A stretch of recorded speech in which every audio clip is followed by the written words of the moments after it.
Hello students, तो स्वागत है आपका के फैमिली क्लासेस में। तो फाइनली आज से हम लोग क्लास 10th यानी NCERT book, Bihar board class 10th NCERT book का साइंस जो है स्टार्ट कर चुके हैं। आप लोग जैसे कि हम बोले थे कि मैथ के साथ साथ साइंस भी स्टार्ट हो जाएगा, तो आज से हम लोग साइंस का भी सफर स्टार्ट कर चुके हैं और इसमें जो है काफी बेहतरीन तरीका से हम लोग पढ़ने का प्रयास करेंगे। और इसी प्रकार से हम लोग आर्ट का भी स्टार्ट करेंगे और जो है हिंदी, संस्कृत, इंग्लिश जो है सबको स्टार्ट करेंगे। तो मैथ अपना टाइम पे 8 बजे जो है लाइव क्लास चलवे करेगा और साथ साथ जो है साइंस साइंस का वीडियो कब से अपलोड होगा, लाइव क्लास कब से होगा, इसका भी इंफॉर्मेशन आज आपको हम दे देंगे। पहले हम लोग पढ़ लेंगे, उसके बाद जो है आगे बढ़ेंगे।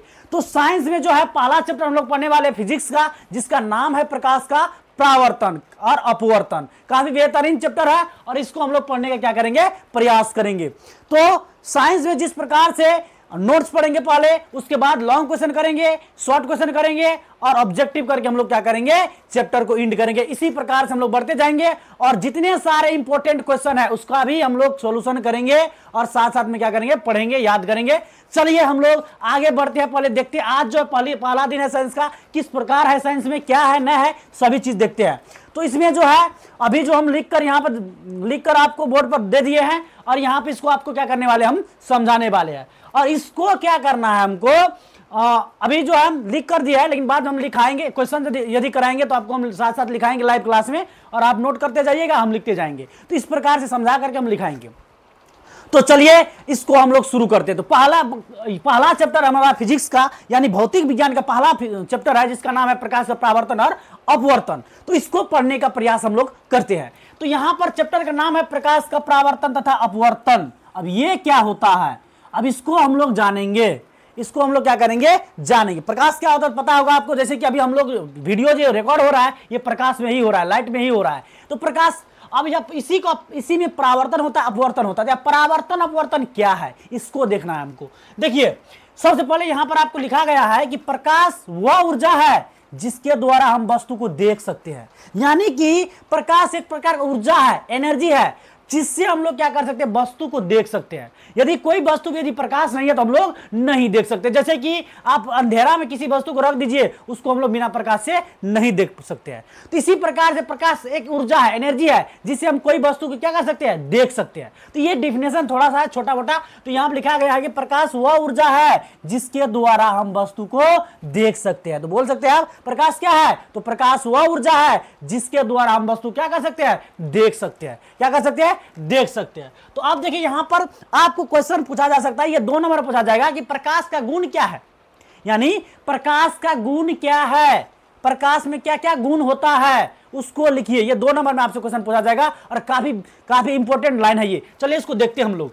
यहां पे प्रकाश के गुण देखते हैं। क्या देखते हैं, प्रकाश का गुण। जैसे आपका गुण क्या है, तो आपका गुण कुछ न कुछ होगा, पढ़ने में तेज होंगे या भुसकुल होंगे या गाड़ी चलाने में आगे होंगे या गाड़ी नहीं चलाने होता होगा आपको। जैसे कि आप बहुत खाते होंगे या कम खाते होंगे, फास्ट फूड पे आप ज़्यादा ध्यान देते होंगे। और इसी प्रकार से सबका गुण होता है। तो इसी प्रकार से प्रकाश का भी क्या होता है, गुण होता है। जो है कि प्रकाश गुण है, यह प्रकाश सरल या उसको हम लोग कहते हैं सीधी रेखा में गमन करता है। यानी जो है प्रकाश सरल का मतलब सीधी रेखा में गमन करता है। अब ये क्या बात हुआ, देखिए एक टॉर्च है, हम यहाँ पर एक टॉर्च बना लेते हैं। टॉर्च हम लोग चलाते थे, अब तो टॉर्च विलुप्त होने के कगार पर है। यानी टॉर्च का उतना जो है चलन नहीं है, पहले जो हुआ करता टॉर्च का चलन था। तो ये टॉर्च बना लिए हम। क्या बना लिए, टॉर्च बना लिए। अब इससे यदि प्रकाश निकलेगा तो इस प्रकार निकलेगा, ऐसे निकलेगा। प्रकाश यदि निकलेगा तो ऐसे निकलेगा। अब ये प्रकाश जो निकलता है ये सीधी रेखा में निकलती है। कौन रेखा में निकलती है, सीधी रेखा में। तो आप पहला गुण बता सकते हैं कि प्रकाश जो होता है सरल या उसी को कहते हैं सीधी रेखा में क्या करती है, गमन करती है। क्या करती है, गमन करती है। अब आगे बढ़ते हैं। कहता प्रकाश विद्युत चुंबक के तरंग है, इसलिए इसे संचरण के लिए माध्यम की आवश्यकता नहीं पड़ती है। यानी प्रकाश एक प्रकार का विद्युत चुंबक के तरंग है। विद्युत चुंबक क्या है, तरंग है, इसलिए इसको कोई माध्यम की आवश्यकता नहीं होती है। जैसे देखिए यदि एरोप्लेन उड़ेगा तो उसको हवा की जरूरत होता है। हम लोग कहीं पर चलते तो हम लोग को रास्ता की जरूरत होता है। और जो है हम लोग जो अभी हम लोग पढ़ा रहे या कहीं पर कोई काम कर रहे तो एनर्जी की जरूरत होता है, जिसके लिए हम लोग खाना खाते हैं। लेकिन प्रकाश जो होता है एक चुंबक के तरंग होने के कारण इसको कोई माध्यम की आवश्यकता नहीं है। हम लोग का माध्यम कर सकता है, खाना का माध्यम चाहिए तो हम लोग आगे बढ़ेंगे, हम लोग कहीं पर चलेंगे तो रास्ता का माध्यम होना चाहिए तो हम लोग वहां पर जा पाएंगे। एरोप्लेन जो उड़ता है तो उसमें क्या चाहिए, हवा चाहिए, हवा का माध्यम होना चाहिए तब एरोप्लेन उड़ेगा। तो इसी प्रकार कोई माध्यम से, कोई चीज माध्यम से होता है कोई काम, लेकिन प्रकाश को गमन करने के लिए, यानी प्रकाश में कोई माध्यम की आवश्यकता नहीं होती है। अब क्यों नहीं होती है, तो यहां पर हम बता सकते हैं प्रकाश विद्युत चुंबक तरंग है, यानी प्रकाश एक क्या है, विद्युत चुंबक तरंग है, इसलिए इसे क्या होता है, संचरण के लिए, यानी इसको कहीं पर जाने, यानी प्रकाश प्रभावित होने के लिए, प्रकाश आने के लिए इसको कोई माध्यम की आवश्यकता नहीं होती है, माध्यम की आवश्यकता नहीं पड़ती है। अब चलिए आगे, ऐसे समझिए, आप ऐसा इंसान बन गए हैं, ऐसा इंसान बने कहीं से कहीं जा सकते हैं, यानी कि दुनिया में कहीं जा सकते हैं तो आपको कोई माध्यम की आवश्यकता नहीं पड़ा। इसी प्रकार प्रकाश भी है, कहीं पर भी जा सकता है, यानी कि जो है वो उसके लिए, कहीं पर जाने के लिए उसको माध्यम की आवश्यकता नहीं होती है, कोई रास्ता की आवश्यकता नहीं होती है। अब चलिए, अब यहां कहता है प्रकाश अपारदर्शी वस्तुओं की तीक्ष्ण छाया बनता है, यानी कि प्रकाश जो अपारदर्शी, सबसे पहले यह समझिए कि अपारदर्शी क्या होता है, ये आगे हम लोग समझेंगे, लेकिन पहले यह समझना कि अपारदर्शी क्या है। देखिए, एक ऐसा चीज है, एक ऐसा आईना लेते हैं, जैसे हम लोग ले लेते हैं लेंस, यानी हम लोग का प्रकाश बॉक्स में क्या हुआ करता था, लेंस हुआ करता था। तो इस साइड से मान लीजिए लेंस छोड़िए, चश्मा देखते हैं तो चश्मा में एक शीशा लगा हुआ आता है, तो इस साइड से देखते उस साइड दिखाई दे देता है, तो ये हो गया एक पारदर्शी, जो एक साइड से दूसरे साइड हम लोग देख सकते हैं। या उसको ऐसे कर सकते हैं, एक साइड से टॉर्च देंगे तो दूसरा साइड उसका प्रकाश चले जाएगा। जैसे में हम ऐसे कर सकते हैं, टॉर्च के आगे एक होता है कि शीशा टाइप से लगा हुआ रहता है, तो उससे क्या होता है, टॉर्च के अंदर बल्ब होता है, तो बल्ब निकलता है तो क्या होता है, बल्ब जो वहां पर है, बल्ब जो बढ़ने लगता है यानी प्रकाश देने लगता है तो आगे आ जाता है, यानी वो शीशा से प्रतिच्छेद करते हुए आगे आ जाता है।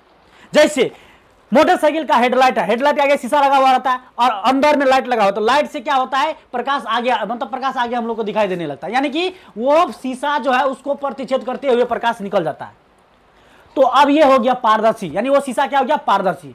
अब एक बात देखिए, अपारदर्शी क्या होता है, यानी अपारदर्शी चीज ऐसा जिससे होकर प्रकाश प्रवेश नहीं करता है, यानी एक साइड से दूसरा साइड नहीं जा पाता है, उसी को हम लोग अपारदर्शी पदार्थ कहते हैं। यानी कि मान लीजिए ये बोर्ड है और यहां से हम टॉर्च दिखाएंगे तो उस साइड ये क्या करेगा, प्रकाश नहीं जा पाएगा, तो ये बोर्ड अपारदर्शी पदार्थ हो गया। और यहीं पे एक शीशा लगा देंगे, यहां पे टॉर्च दिखाएंगे तो उस साइड प्रकाश जाएगा, ये हो गया पारदर्शी।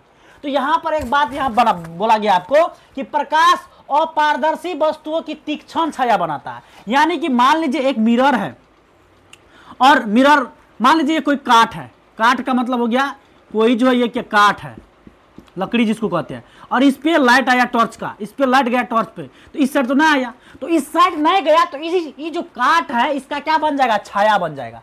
क्या बन जाएगा, छाया। जैसे कि यहाँ पे कुछ न कुछ मेरा छाया बनता होगा, तो इसका क्या बन जाएगा, छाया। तो कौन छाया बनता है, तीक्ष्ण छाया बनता है, मतलब जो पतला टाइप से तीक्ष्ण छाया बनता है। तो आपसे यह पूछा जा सकता है कि प्रकाश अपारदर्शी वस्तु की कैसा छाया बनाता है, तो तीक्ष्ण छाया। तो ये गुण हुआ। तो पहला गुण प्रकाश का जो क्या था, तो पहला गुण प्रकाश सरल और सीधी रेखा में क्या करता है, गमन करता है। दूसरा गुण क्या था, प्रकाश विद्युत चुंबकीय तरंग है, इसलिए संचरण के लिए इसे माध्यम की आवश्यकता नहीं पड़ती है। चौथा गुण क्या था, प्रकाश अपारदर्शी वस्तुओं की तीक्ष्ण छाया बनाता है। चलिए तीसरा गुण ये होगा, तीसरा गुण हो गया, दूसरा तीसरा हो गया। अब चौथा गुण क्या है, कहता प्रकाश की चाल निर्वात में सबसे अधिक होता है। देखिए प्रकाश के भी कोई कुछ ना कुछ स्पीड होता है, क्या होता है, स्पीड होता है। प्रकाश का स्पीड, कितना स्पीड में प्रकाश आ पाता है, तो आप कहिएगा तुरंत आ जाता है। तो प्रकाश का जो चाल होता है निर्वात, निर्वात मतलब जहां पर हवा नहीं है, या हवा निर्वात देखिए मान सकते हैं हम लोग। तो यहां देखिए प्रकाश की चाल जो होती है निर्वात में, यानी हवा, या निर्वात का मतलब वो चीज हो जहां पर हवा नहीं उपस्थित है, जैसे स्पेस, वहां पर हवा नहीं है, तो जहां पर हवा नहीं है तो उसको निर्वात बोला जाता है। हवा निर्वात लगभग एक ही होता है। तो इसमें प्रकाश की चाल कितना होता है, हवा या निर्वात में प्रकाश की चाल कितना होता है, निर्वात में ऐसे डायरेक्ट रूप से निर्वात भी आपसे पूछा जा सकता है, तो निर्वात में प्रकाश की चाल कितना होता है। तो निर्वात में जो प्रकाश की चाल होता है सबसे अधिक होता है, और कितना होता है, तो 3 गुना 10 के पावर 8 मीटर पर सेकेंड। याद रखिएगा, आपसे ये क्वेश्चन बहुत इंपॉर्टेंट क्वेश्चन है, ऑब्जेक्टिव में 1 नंबर के लिए पूछा जा सकता है कि प्रकाश का जो निर्वात में सबसे अधिक चाल प्रकाश से कहां पर होती है, तो निर्वात में बोलिएगा। निर्वात का मतलब जहां पर हवा नहीं होता है। और निर्वात में कितना चाल होता है, यानी कितना स्पीड होता है, तो 3 गुना 10 के पावर 8 मीटर पर सेकेंड, 3 गुना 10 के पावर 8 मीटर पर सेकेंड। चलिए इसको हम लोग पढ़ लिए, प्रकाश से गुण 4 गो पढ़ चुके हैं। अब हम लोग आगे चलते हैं। अब ये देखिए प्रकाश का परावर्तन क्या है, इसको हम लोग देखते हैं। तो इससे पहले हम कुछ फिगर बनाते हैं, इसको आपको भी बनाना होगा, अभी बना लीजिए मेरे साथ साथ। देखिए क्या हुआ, एक जो है यहाँ पे हम मिरर नहीं एक फिगर बनाते हैं, मिरर भी बनाना होगा इसमें। तो एक मिरर लेते हैं, मिरर का मतलब आईना, क्या लेते हैं आईना, और इस प्रकार से इसमें क्या करते हैं हम लोग, ये दे देते। इसका मतलब ये हुआ कि ये शायद पेंट किया हुआ है। पेंट का मतलब आईना जो हम लोग देखते हैं तो मुंह कान देखते हैं, ऐसे करके मुंह देख लिए, मतलब उस साइड पेंट किया हुआ रहता है आईना में, तो हम लोग अपना फेस देखते हैं। यदि पेंट किया हुआ नहीं रहे, कि कोई चीज से ढका हुआ नहीं रहे, तो हम लोग का छाया नहीं बनेगा, यानी हम लोग का थोपड़ा नहीं दिखाई देगा, सीधा समझ लीजिए। तो ये पेंट किया हुआ है।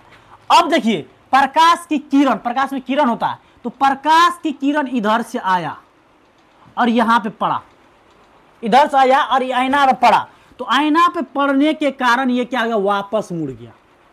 क्या हो गया, वापस मुड़ गया एक माध्यम से, यानी कोई हवा कहीं पर है, तो ये प्रकाश से किरण आया और ये आईना पर पड़ा। ये समतल है, आईना क्या एक समतल है, पूरा आईना प्लेन रहता है कि प्लेन रहता है, तो ये समतल सतह पे पड़ा और पड़ने के बाद वापस मुड़ गया।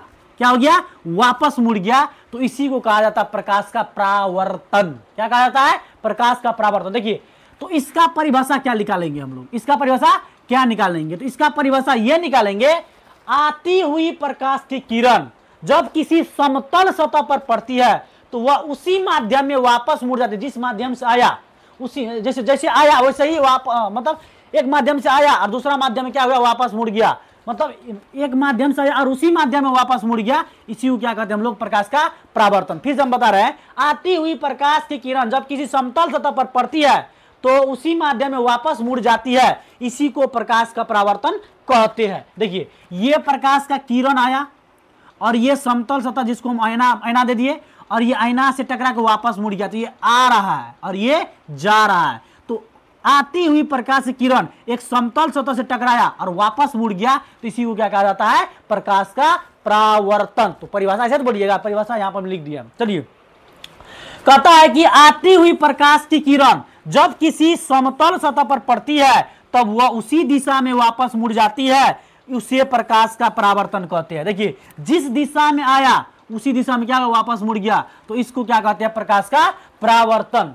क्या कहते हैं, प्रकाश का परावर्तन। आती हुई प्रकाश की किरण जब किसी माध्यम से किसी समतल सतह पर पड़ती है तो वह उसी माध्यम होगा, यहाँ पे दिशा नहीं होगा, उसी माध्यम में वापस मुड़ जाती है, तो उसे हम लोग क्या कहते हैं, प्रकाश का परावर्तन कहते हैं। तो जिस प्रकार से आया उसी प्रकार से यहाँ पे क्या हो गया, मुड़ गया, इसको क्या कहेंगे, प्रकाश का परावर्तन कहेंगे। अब चलिए तो आपसे ये बहुत इंपॉर्टेंट क्वेश्चन है, प्रकाश का परावर्तन केवल पूछेगा तो 2 नंबर में पूछेगा, प्रकाश का परावर्तन किसे कहते हैं, तो आप परिभाषा क्या लिखिएगा, आती हुई प्रकाश की किरण जब किसी समतल सतह पर पड़ती है तब वह उसी माध्यम में वापस मुड़ जाती है, तो इसे हम लोग क्या कहते हैं, इसे हम लोग प्रकाश का परावर्तन कहते हैं। अब देखिए यहां पर कुछ चीज आपको देखना होगा, जब ये किरण आया और ये समतल सतह पे पड़ा तो ये किरण आने वाला किरण है, तो इसको कहते हैं आपतित किरण। क्या कहते हैं, आपतित किरण, याद रखिएगा, आने वाला किरण को क्या कहते हैं हम लोग, आपतित किरण। अब यहां पर देखिए ये आया और समतल सतह पर पड़ा, वापस मुड़ गया, तो वापस जो मुड़ने वाला यानी जाने वाला किरण को कहते हैं परावर्तित किरण। यानी ये यहां पर क्या हुआ, आया और यहाँ पे परावर्तन हुआ और परावर्तन होकर वापस मुड़ गया, तो इसको कहा जाता है परावर्तित किरण। कौन किरण कहते हैं, परावर्तित किरण कहते हैं, परावर्तित किरण कहते हैं। ये हो गया परावर्तित किरण। अब देखिए यहां पर जो है कुछ न कुछ पॉइंट बना, बिंदु बना, तो इसको कहते हैं हम लोग आपतन बिंदु। क्या कहते हैं, आपतन बिंदु। क्या कहते हैं, आपतन बिंदु, इसको कहते हैं आपतन बिंदु। देखिए आती हुई प्रकाश किरण को आपतित किरण कहते हैं और टकरा कर वापस जो जा रहा है उसको कहते हैं परावर्तित किरण। अब यहां पर देखिए कहता है कि प्रकाश के परावर्तन के नियम, देखिए प्रकाश का परावर्तन का नियम भी होता है, तो प्रकाश के परावर्तन का नियम आप लोग से पूछा जाएगा कि कितना गो नियम होता है, तो 2 गो नियम होता है। कितना नियम होता है, 2 नियम। सीधा पूछता ऑब्जेक्टिव प्रकाश के परावर्तन में कितना नियम, तो 2 नियम। क्या बोलिएगा, 2 नियम। तो प्रकाश का परावर्तन के नियम, तो कहा जाता है प्रकाश के परावर्तन के 2 नियम होते हैं। प्रकाश के परावर्तन में क्या नियम होते हैं, 2 नियम होते हैं। अब ये नियम क्या क्या होते हैं, कहता आपतन कोण और परावर्तन कोण बराबर होता है। अब यहां पर समझिए, देखिए हुआ क्या, यहां पर आती हुई प्रकाश किरण को कहते हैं आपतित किरण, और मुड़कर जो वापस जाती है उसको कहते हैं परावर्तित किरण। तो इस पर एक लंब होता है, लंब मतलब 90 डिग्री के एंगल होता है, यहाँ 90 डिग्री वाला जो है एंगल बनाता है, ये लंब हो गया। ये क्या हो गया, लंब समझ ये लंब है। यहाँ पर जो 90 डिग्री के मतलब ये खुट्टा है, समझ लीजिए बीचे में है ये, तो ये लंब है। यदि ये लंब खींचेंगे हम लोग तो यहाँ पर दो गो कोण बनेगा, एक कोण ये बनेगा और एक कोण ये बनेगा, दो गो कोण। क्या कोण बनेगा, दो गो कोण। क्या कोण बनेगा, दो गो कोण बनेगा। तो इसको देखिए, ये आपतित किरण से के माध्यम मतलब ये आपतित किरण एक कोण बनाता है, तो इसको कहते हैं आपतन कोण। कौन कोण कहते हैं, आपतन कोण। कौन कोण कहते हैं, आपतन कोण। ये कोण कोण बनाता है, तो आपतित किरण, तो इसको कहेंगे आपतन कोण।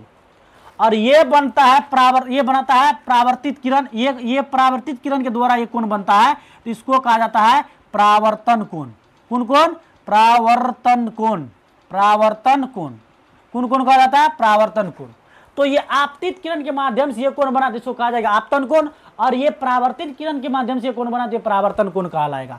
अब एक बात समझिए, बीच में जो लंब डाले हैं इसको कहते हैं अभिलंब। ये बीच में जो लंब डाले हैं इसको कहते हैं अभिलंब। इसको क्या कहते हैं, अभिलंब कहते हैं। क्या कहते हैं, अभिलंब, यानी लंब डाले इसको अभिलंब कहते हैं। तो अब बात यहाँ पर क्या काहे बताए, तो देखिए यहाँ पे कहता है कि आपतन कोण और परावर्तन, पहला नियम में कहता है कि आपतन कोण और परावर्तन कोण क्या होते हैं, बराबर होते हैं। यानी कि ये कोण और ये कोण मान लीजिए 45 डिग्री है, तो ये कोण भी कितना होगा, 45 डिग्री ही होगा। तो आपतन कोण और परावर्तन कोण क्या होते हैं, बराबर होते हैं, पहला नियम। तो प्रकाश का परावर्तन का पहला नियम ये है कि आपतन कोण और परावर्तन कोण दोनों क्या होते हैं, बराबर होते हैं। चलिए ये निकल गया। अब चलते आगे, कहता आपतित किरण और परावर्तित किरण, आपतित किरण परावर्तित किरण और आपतन बिंदु पर खींचा गया लंब तीनों एक ही सतह पर होती है। यानी आपतित किरण, परावर्तित किरण और आपतन बिंदु पर खींचा गया अभिलंब तीनों एक ही सतह पर होती है। देखिए आप प्रैक्टिकली देखते हैं, ये देखिए ये आपतित किरण हुआ, कोई दिक्कत नहीं, यहां पर आया। ये परावर्तित किरण हुआ तो ये यहीं से गया, और ये अभिलंब आया तो ये भी यहीं से गया। तो ये बिंदु को क्या कहते हैं, आपतन बिंदु। क्या कहते हैं, आपतन बिंदु। तो ये देखिए आपतित किरण और परावर्तित किरण और यहीं पर क्या है, अभिलंब, ये तीनों एक ही सतह पर है, मतलब एक ही जगह पर है, आपतन बिंदु पर है। तो इसी को कहते हैं प्रकाश का दूसरा, प्रकाश परावर्तन का दूसरा नियम। तो यहां कहता है कि आपतित किरण, परावर्तित किरण और आपतन बिंदु पर खींचा गया लंब तीनों एक ही सतह पर होती है। तीनों क्या होती है, एक ही सतह पर होती है। यह प्रकाश का परावर्तन का दूसरा नियम हुआ। तो उम्मीद है कि यह आपको समझ में आया होगा, बहुत बढ़िया तरीका से समझ में आया होगा। तो देखिए यहां पर पढ़े हम लोग क्या क्या, प्रकाश का परावर्तन तथा अपवर्तन में क्या क्या पढ़े। तो देखिए सबसे पहले क्या पढ़े, प्रकाश का परावर्तन तथा अपवर्तन, ये क्या होता है। तो यहाँ पर प्रकाश क्या होता है इसके बारे में पढ़े कि प्रकाश वह ऊर्जा है जिसके द्वारा हम क्या कर सकते हैं, वस्तु को देख सकते हैं। ये पढ़े, प्रकाश के बारे में कुछ पढ़ लिया। अब उसके बाद पढ़े प्रकाश का गुण क्या क्या होता है। तो देखिए गुण क्या क्या होता है, प्रकाश सरल और सीधी रेखा में गमन करती है, और प्रकाश जो है विद्युत चुंबकीय तरंग है, इसलिए क्या होता है, उसको माध्यम की आवश्यकता नहीं पड़ती है। और प्रकाश अपारदर्शी वस्तुओं को तीक्ष्ण छाया बनाती है। और प्रकाश की चाल निर्वात में सबसे अधिक होता है, और कितना होता है, 3 × 10⁸ मीटर पर सेकेंड ये होता है, यहाँ पर लिखा हुआ है। उसके बाद हम लोग पढ़े प्रकाश का परावर्तन क्या होता है। तो प्रकाश का परावर्तन क्या होता है, आती हुई प्रकाश किरण जब किसी माध्यम से आती हुई प्रकाश किरण जब किसी समतल सतह से पड़ती है, तब समतल सतह पर पड़ती है, तब वह उसी माध्यम में वापस मुड़ जाती है। इसी को कहते हैं प्रकाश का परावर्तन। और प्रकाश का परावर्तन का नियम भी होता है। तो प्रकाश का परावर्तन कितना नियम होता है, तो 2 नियम होता है। तो 2 नियम क्या होता है, तो प्रकाश का परावर्तन के 2 नियम क्या होता है कि आपतन कोण और परावर्तन कोण बराबर होता है, ये पहला नियम होता है। दूसरा नियम क्या हुआ कि आपतित किरण और परावर्तित किरण और आपतन बिंदु पर खींचा गया लंब तीनों एक ही सतह पर होती है। चलिए तो यहां तक आज हम लोग पढ़े, और ये फिगर आप बना लीजिएगा, यहां तक आज पढ़े। तो साइंस आज हम लोग स्टार्ट किए हैं और यहां तक पढ़े हैं। तो प्रकाश का परावर्तन और अपवर्तन हम लोग पूरा बढ़िया तरीका से पढ़ेंगे, तब नेक्स्ट चैप्टर स्टार्ट करेंगे। इसी प्रकार साइंस चलते रहेगा।